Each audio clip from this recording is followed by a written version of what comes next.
السلام علیکم۔ کبھی آپ نے سوچا ہے کہ ہم دن رات محنت کرتے ہیں، صبح سے شام تک دوڑتے ہیں، لیکن پھر بھی ہمیں رزق میں برکت نہیں آتی۔ پیسہ آتا ہے لیکن پتہ ہی نہیں چلتا کہاں چلا گیا۔ کبھی بیماری، کبھی پریشانی، کبھی قرض، کبھی نقصان، یوں لگتا ہے جیسے زندگی رک گئی ہو، اور ہم سوچتے ہیں کہ شاید قسمت خراب ہے، شاید نصیب کمزور ہے، لیکن اصل مسئلہ کچھ اور ہے۔ رزق کی کنجی محنت کے ساتھ ساتھ عمل اور نیت میں چھپی ہوئی ہے۔ اللہ تعالیٰ قرآن پاک میں فرماتے ہیں، اور اگر بستیوں کے لوگ ایمان لاتے اور تقوی اختیار کرتے تو ہم ان پر آسمان اور زمین کی برکتوں کے دروازے کھول دیتے۔ سورۃ الاعراف میں اللہ تعالیٰ فرماتا ہے، ایمان اور تقوی تو آسمان سے برکت برستی ہے، زمین سے رزق ابلتا ہے، مگر جب انسان جھوٹ بولتا ہے، دھوکہ دیتا ہے، نماز چھوڑ دیتا ہے تو یاد رکھیں صرف مال نہیں جاتا، برکت بھی چلی جاتی ہے۔ کچھ لوگ لاکھوں کما کر بھی تنگ حال ہوتے ہیں، اور کچھ لوگ تھوڑے میں جنت جیسی زندگی گزار رہے ہوتے ہیں۔ یہی فرق برکت کا ہے۔ کبھی کبھی اللہ ہمارا رزق اس لیے روک دیتا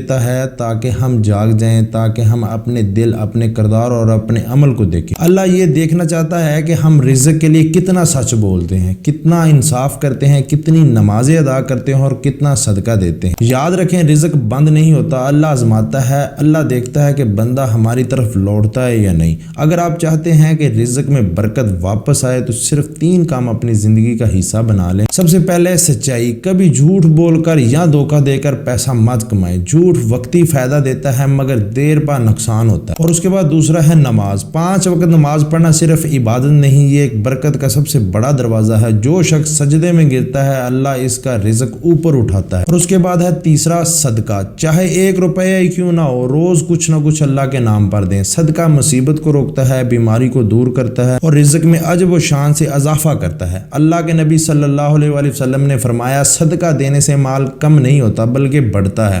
اگر آپ چاہتے ہیں کہ آپ کے رزق میں برکت ہو تو دل صاف رکھیں، لوگوں کے ساتھ بھلائی کریں، ماں باپ کا احترام کریں اور ہمیشہ شکر ادا کریں۔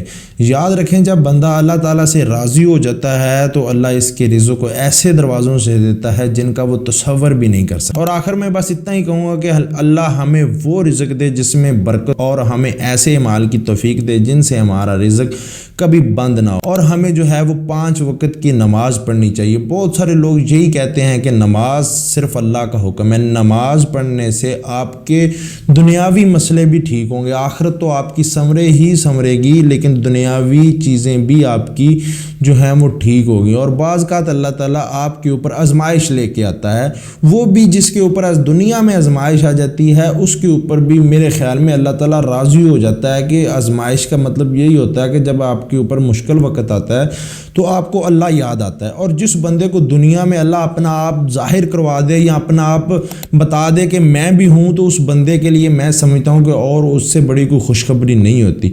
بہت سارے بندے جب کوئی مشکل آتی ہے تو اپنی قسمت کو کوسنا شروع کر دیتے ہیں، خود کو برا بلا کہنا شروع کر دیتے ہیں، اپنی قسمت کو برا بلا کہنا شروع کر دیتے ہیں، لیکن ایکچوئل یہ ایک اللہ تعالیٰ کی ایک سگنل کہہ لیں اس کو کہ دنیا میں ہے میرے بندے تو بھٹکا ہوا ہے، سیدھی لائن پہ آ جا۔ تو یہ تھی ایک چھوٹی سی ویڈیو۔ اگر آپ کو پسند آئی ہو تو لائک اور شیئر لازمی کیجیے گا۔ اگر آپ میرے چینل پر نئے ہیں تو چینل کو سبسکرائب کر کے بیل آئیکن کے بٹن کو پریس کر دیجیے گا تاکہ اس طرح کی مزید انفارمیٹیو ویڈیو آپ تک آسانی سے پہنچ سکے۔